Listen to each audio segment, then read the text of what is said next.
Mechanical गुरु channel को subscribe कीजिए और बेल आइकॉन को दबाइए लेटेस्ट अपडेट पाने के लिए। हेलो दोस्तों, आज के इस वीडियो में हम हीट ट्रीटमेंट के बारे में बात करेंगे। हीट ट्रीटमेंट के बारे में बेसिक्स जानेंगे, हीट ट्रीटमेंट के टाइप्स के बारे में जानेंगे और एनीलिंग के बारे में, एनीलिंग हीट ट्रीटमेंट प्रोसेस के बारे में डिटेल से बात करेंगे। एनीलिंग हीट ट्रीटमेंट प्रोसेस के types, isothermal annealing, stress relieving annealing, recrystallisation annealing, full annealing के बारे में हम बात करेंगे। तो लास्ट तक बने रहिए मेरे साथ। आप देख रहे हैं मैकेनिकल गुरु, मैं हूं अंकित। चलिए आगे बढ़ते हैं। हीट ट्रीटमेंट प्रोसेस में किसी भी मटेरियल का केमिकल प्रॉपर्टीज, मैकेनिकल प्रॉपर्टीज और मेटलर्जिकल स्ट्रक्चर के ऊपर काम किया जाता है। हीट ट्रीटमेंट प्रोसेस में मटेरियल को हीट करके, कूल करके या फिर ये दोनों ऑपरेशन को सीक्वेंस में करके मटेरियल की प्रॉपर्टीज को चेंज किया जाता है। हीट ट्रीटमेंट प्रोसेस में बेसिकली सबसे पहले मटेरियल को हीट किया जाता है। जो कंपोनेंट आपके पास है उसे एक स्पेसिफिक टेम्परेचर तक हीट किया जाता है, फिर उसे उस टेम्परेचर पर होल्ड किया जाता है जिसे हम सोकिंग बोलते हैं। और फिर अलग अलग हीट ट्रीटमेंट प्रोसेसेस में इन मटेरियल को अलग अलग टेम्परेचर तक हीट किया जाता है, अलग अलग टाइम तक सोकिंग किया जाता है और उसके बाद अलग अलग तरीके से इस मेटल को नॉर्मल टेम्परेचर तक कूल किया जाता है। एनीलिंग, नॉर्मलाइजिंग, हार्डनिंग और टेम्परिंग, यह चारों सबसे कॉमन हीट ट्रीटमेंट प्रोसेसेस हैं जिससे मटेरियल का स्ट्रक्चर और प्रॉपर्टीज चेंज होते हैं और सेमी फैब्रिकेटेड और फाइनल प्रोडक्ट के हिसाब से हीट ट्रीटमेंट प्रोसेस को चुना जाता है। स्टील जो सबसे कॉमन मटेरियल है, इंजीनियरिंग पर्पसेस के लिए यूज होता है। इस स्टील को भी अलग अलग तरीके से हीट ट्रीट किया जाता है और यह हीट ट्रीटमेंट प्रोसेस एलॉयज के ऊपर भी किया जाता है उनकी प्रॉपर्टीज को इंक्रीज करने के लिए। अब हीट ट्रीटमेंट प्रोसेस का पर्पस क्या है, क्यों हीट ट्रीटमेंट किया जाता है, इस बारे में बात कर लेते हैं। स्ट्रेन को रिमूव करने के लिए, स्ट्रेन को हटाने के लिए, कोल्ड वर्किंग के कारण जो स्ट्रेन जनरेट होता है उसे कम करने के लिए या फिर हॉट मेटल की यूनिफॉर्म कूलिंग करने के लिए हीट ट्रीटमेंट किया जाता है। मटेरियल की हार्डनेस को इंप्रूव करने के लिए, वियर रेजिस्टेंस को कम करने के लिए, मटेरियल की मशीन एबिलिटी इंक्रीज करने के लिए, मटेरियल को सॉफ्ट करने के लिए, डक्टाइल करने के लिए और टूल्स की कटिंग प्रॉपर्टीज को इंक्रीज करने के लिए भी हीट ट्रीटमेंट प्रोसेस का यूज किया जाता है। सबसे कॉमन टाइप की हीट ट्रीटमेंट प्रोसेस है एनीलिंग।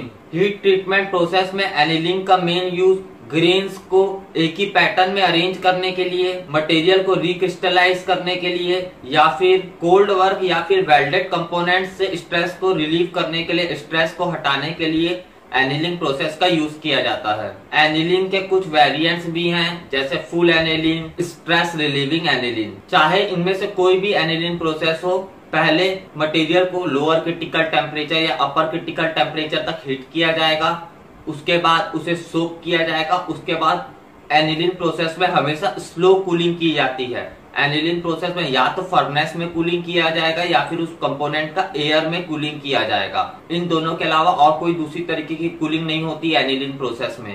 एनीलिंग प्रोसेस का use even grain structure produce करने के लिए, इंटरनल स्ट्रेसेस को रिमूव करने के लिए, हार्डनेस को कम करने के लिए और मटेरियल की डक्टिलिटी को इंक्रीज करने के लिए किया जाता है। तो एक एक करके अब इन एनीलिंग प्रोसेस के बारे में बात कर लेते हैं। सबसे पहले आता है फुल एनीलिंग। फुल एनीलिंग में 3 स्टेप्स होते हैं। अगर आपको फुल एनीलिंग प्रोसेस करना है और आपके पास हाइपोयूटेक्टॉइड स्टील है तो उसके टेम्परेचर को अपर क्रिटिकल टेम्परेचर तक इंक्रीज किया जाता है। डायग्राम में A3 उस अपर क्रिटिकल टेम्परेचर को शो कर रहा है। और अगर हाइपर यूटेक्टॉइड स्टील है तो उस केस में उस कंपोनेंट को, उस मटेरियल को लोअर क्रिटिकल टेम्परेचर से थोड़ा ज्यादा उसका टेम्परेचर इंक्रीज किया जाता है और उसके बाद दोनों ही स्टील्स के केस में सोकिंग किया जाता है। कंपोनेंट्स को उस टेम्परेचर में होल्ड करके रखा जाता है और यह होल्डिंग टाइम भी मटेरियल या कंपोनेंट के थिकनेस के ऊपर डिपेंड करता है। उसके बाद आखिरी में आप कंपोनेंट को फर्नेस में कूल करते हैं। फर्नेस कूलिंग को हम स्लो कूलिंग बोलते हैं और हर एनीलिंग प्रोसेस में स्लो कूलिंग ही किया जाता है। तो फुल एनीलिंग में हाइपोयूटेक्टॉइड स्टील है तो उसे अपर क्रिटिकल टेम्परेचर से ज्यादा हीट किया जाएगा। हाइपर यूटेक्टॉइड स्टील है तो उसे लोअर क्रिटिकल टेम्परेचर से ज्यादा हीट किया जाएगा। थिकनेस के हिसाब से मटेरियल को वहां पे होल्ड किया जाएगा, सोक किया जाएगा टेम्परेचर और उसके बाद इस कंपोनेंट को कूल किया जाएगा फर्नेस में, जिसे हम फर्नेस कूलिंग कहते हैं। अगर आप हाइपर यूटेक्टॉइड और हाइपो यूटेक्टॉइड स्टील के बारे में नहीं जानते हैं तो मैंने आयरन कार्बन डायग्राम के पहले वीडियो बनाया हुआ है, आप जाके चेक कर सकते हैं। इसके बाद सबसे इंपॉर्टेंट टाइप की एनीलिंग प्रोसेस है स्ट्रेस रिलीविंग एनीलिंग प्रोसेस। इसमें भी 3 स्टेप्स होते हैं। इस प्रोसेस में कोल्ड वर्क स्टील का टेम्परेचर 500 से 550 डिग्री सेंटीग्रेड तक बढ़ाया जाता है, यानी कि टेम्परेचर को लोअर क्रिटिकल टेम्परेचर से ज्यादा किया जाता है। और उसके बाद 1 से 2 घंटे तक 1 से 2 आवर्स तक इस कंपोनेंट को इसी टेम्परेचर में होल्ड किया जाता है। उसके बाद इस स्टील कंपोनेंट को रूम टेम्परेचर तक कूल किया जाता है एयर में रख के। जैसे फुल एनीलिंग में हम फर्नेस कूलिंग कर रहे थे, स्ट्रेस रिलीविंग एनीलिंग में हम एयर कूलिंग कर रहे हैं। जैसे इस प्रोसेस में नाम से समझ में आ रहा है, स्ट्रेस रिलीविंग एनीलिंग में स्ट्रेस रिलीव करने के लिए, मटेरियल से स्ट्रेस को रिमूव करने के लिए यह प्रोसेस किया जाता है। सिर्फ लो कार्बन स्टील को आप कोल्ड वर्क कर सकते हैं, इसलिए स्ट्रेस रिलीविंग एनीलिंग का यूज सिर्फ हाइपोयूटेक्टोइड स्टील्स में होता है, जिनमें कार्बन कंटेंट 0.4% से कम रहता है। इसके बाद अगली टाइप की एनीलिंग प्रोसेस है recrystallisation annealing. Recrystallisation annealing process में भी मटेरियल को, कंपोनेंट को हीट किया जाता है अपर क्रिटिकल टेम्परेचर, उससे ज्यादा उस मटेरियल को हीट किया जाता है, यानी कि 650 से 675 डिग्री सेंटीग्रेड तक के टेम्परेचर तक कंपोनेंट को ले जाया जाता है और फिर उसे ठंडा किया जाता है। रिक्रिस्टलाइजेशन एनीलिंग अमूमन फाइनल एनीलिंग प्रोसेस है, इसे सबसे आखिरी में यूज किया जाता है। इसके बाद सबसे आखिरी एनीलिंग प्रोसेस आती है आइसोथर्मल एनीलिंग प्रोसेस। इस प्रोसेस में 4 स्टेप्स होते हैं। आइसोथर्मल एनीलिंग में भी फुल एनीलिंग प्रोसेस की तरह कंपोनेंट का टेम्परेचर अपर क्रिटिकल टेम्परेचर से ज्यादा इंक्रीज किया जाता है। उसके बाद इस कंपोनेंट की फास्ट कूलिंग किया जाता है लोअर क्रिटिकल टेम्परेचर तक। जैसे दूसरे एनीलिंग प्रोसेस में आप हीट कर रहे थे, उसके बाद सोक कर रहे थे, उसके बाद डायरेक्ट रूम टेम्परेचर तक ठंडा कर रहे थे, लेकिन आइसोथर्मल एनीलिंग में पहले आप अपर क्रिटिकल टेम्परेचर तक हीट किए, उसके बाद उसे बहुत तेजी से कूल किए लोअर क्रिटिकल टेम्परेचर तक। उसके बाद लोअर क्रिटिकल टेम्परेचर में होल्ड किया जाता है इस मटेरियल को, ताकि ये मटेरियल टेम्परेचर को सोक करे, और उसके बाद इसकी एयर कूलिंग की जाती है रूम टेम्परेचर तक। इस प्रोसेस में टाइम कम लगता है, क्योंकि अपर क्रिटिकल से लोअर क्रिटिकल टेम्परेचर तक आप फास्ट कूलिंग करते हैं, इसलिए जो टोटल टाइम है प्रोसेस का वह कम हो जाता है। और यह प्रोसेस मेनली एलॉयज में ही किया जाता है।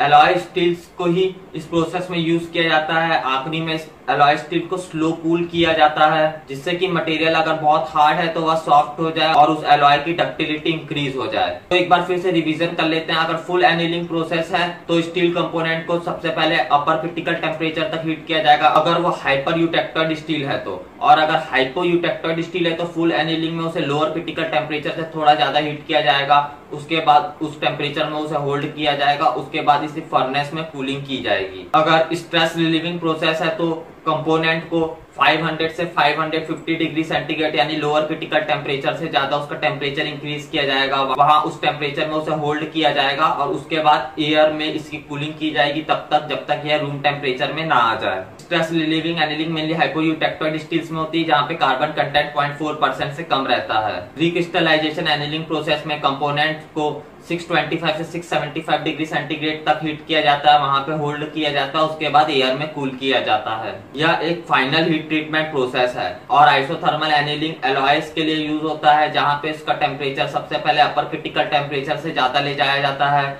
उसके बाद बहुत तेजी से उसका टेम्परेचर कम किया जाता है लोअर क्रिटिकल टेम्परेचर तक। वहां पे उस कंपोनेंट, उस मटेरियल को होल्ड किया जाता है और उसके बाद इस कंपोनेंट का टेम्परेचर रूम टेम्परेचर तक लाया जाता है एयर में कूल करके। तो दोस्तों, आज हम लोगों ने हीट ट्रीटमेंट के बारे में बेसिक्स बात की और एनीलिंग हीट ट्रीटमेंट प्रोसेस के टाइप्स के बारे में भी मैंने आपको बताया। आने वाले वीडियोस में हम और दूसरी तरह की heat treatment process, normalising, hardening, tempering, case hardening, इन सब के बारे में बात करेंगे। मुझे उम्मीद है कि आपको यह वीडियो पसंद आया होगा। अगर पसंद आए तो जरूर मेरे चैनल को लाइक, शेयर और सब्सक्राइब करना। और अगर आपके पास कुछ क्वेरीज है तो नीचे कमेंट्स में जरूर पूछना, क्योंकि मैं आपके लिए रोज ऐसी अच्छी वीडियोस लेके आता रहता हूँ। जय हिंद, वंदे मातरम।